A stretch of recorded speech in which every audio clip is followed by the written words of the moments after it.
And now we get to the final video looking at women in Nazi Germany. And this one, we're going to focus on some of the contradictions between the policies and the implementation, and to consider the why. So, our video objectives are still the same as the previous one: to know the policies towards women and to analyze the impact and the success of those policies.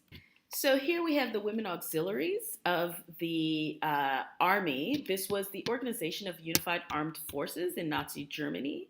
And then, so by 1945, there were 500,000 women involved in the women auxiliaries of the military. And only half of those women were volunteers. So this helps to speak to some of the contradictions that we see in Nazi policy. So we know that the family was the foundation unit of the Volksgemeinschaft.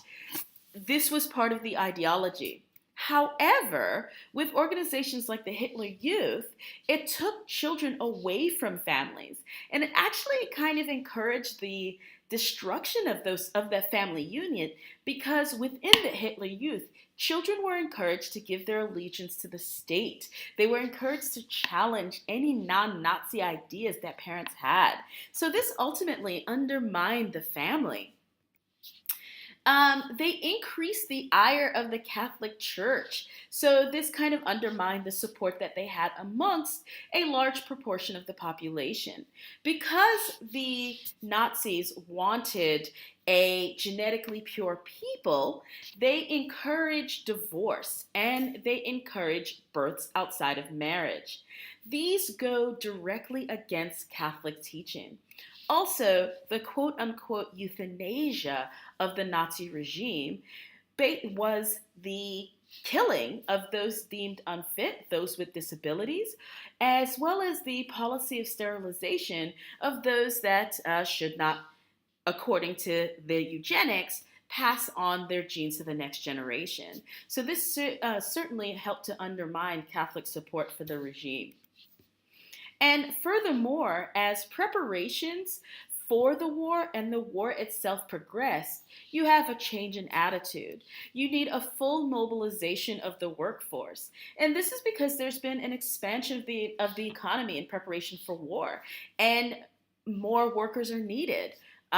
Conscription has meant people are now in the military rather than fulfilling some of the needs of private industry. You have, especially during the war, you have the deployment of men to the fronts meant that women had to step in to work in the factories to keep the war economy going, to produce the material needed for war. You have, although this, Hitler was encouraged by his advisors to actually conscript women to work, to make it illegal for them to not work. And what this meant, though, Hitler resisted doing this because he was really afraid that the impact that this would have on the soldiers' morale if women were forced to work. So you had other organizations that encouraged women to work. And then, of course, some of the later policies that we said between 39 and 45 that required women under the age of 25 to be in agricultural labor, or women between 17 and 45, being encouraged and then required to sign up for work. And then, of course, this was the encouragement of children outside of marriage, as we spoke about in terms of the Lebensborn. As we said, these were basically state-run brothels. This, of course, that you have a brothel runs very much counter to the ideal of what a German woman was supposed to be like. So between 1935 and 1944, about 11,000 children within Germany were born, and another 8,000 were born in the occupied countries. And then we get to somebody called Gertrude Schulz, which is a very, very awesome name. As you can see here, Gertrude is standing with Himmler, Hess, Axmann, so some of the major dudes within the Nazi organization. So, in many ways, Gertrude Schulz exemplified the Nazi ideal woman. She was a mother of four. She was blonde. She was blue eyed. She didn't wear makeup. She wore her hair braided old funky style. And she really believed in the Nazi role of women. As you can see, she said that woman is entrusted in the life of the nation with a great task, the care of man, soul, body, and mind. It is the mission of a woman to minister in the home and in her profession to the needs of her life. Of life from the first to the last moment of man's existence. Her mission in marriage is comrade, helper, and womanly complement of man. This is the right of the woman in New Germany. So essentially, she's saying, that's right, ladies. What you're supposed to be doing is being at home, taking care of babies and taking care of your man. But in German. So at the same time that she believes this about the role of women, you have contradictions. She was very, very visible in the organization. She was the head of the Women's Bureau in the German Labor Front, encouraging women to go work for the good of the Nazi government. So she was constantly outside of the home interacting with people.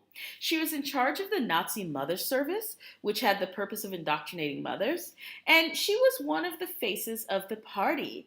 That kind of gave the party one of the softer, more humane, if that word can even be used, image. So she gave interviews both nationally and internationally for different organizations. So, contradictions abound.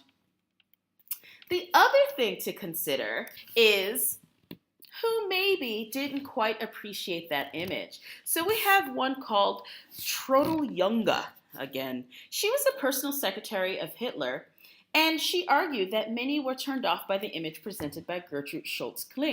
She said that the Führerin Gertrude Schulz was a type we did not like at all. She was just bourgeois, and she was so ugly and wasn't fashionable at all. So that was why we don't bother about joining her organization. It didn't touch me or my friends very much. We were interested in dancing and ballet, and I didn't care much for politics. So Yunga did not like the message that young women should not wear makeup, and had to be naturally beautiful, sporty, healthy, and giving her leader a lot of children. So that kind of brings us to a close in looking at the role and status of women in the Nazi regime. So here's some red questions for you to consider. Consider the extent these policies were internalized by women. Consider the context of Nazi ideas. Consider the role social class might play in the internalization of these ideas. And also consider how these policies might exemplify the limits of the authoritarian nature of the regime. And also consider differing perspectives on the success of these policies. And I'm going to wrap. Okay, no joke this time, but I promise next time there will be one. So I would like to wrap up with looking at our learning outcomes, looking at our learning objectives. So just do a little self-check. Do you understand the social and political position women occupied during the Weimar Republic? Do you understand the ideological underpinnings of the Nazi view of women? Do you know some of the policies that the Nazis put in place toward women, broken up between 1933 to 39 and 39 to 45?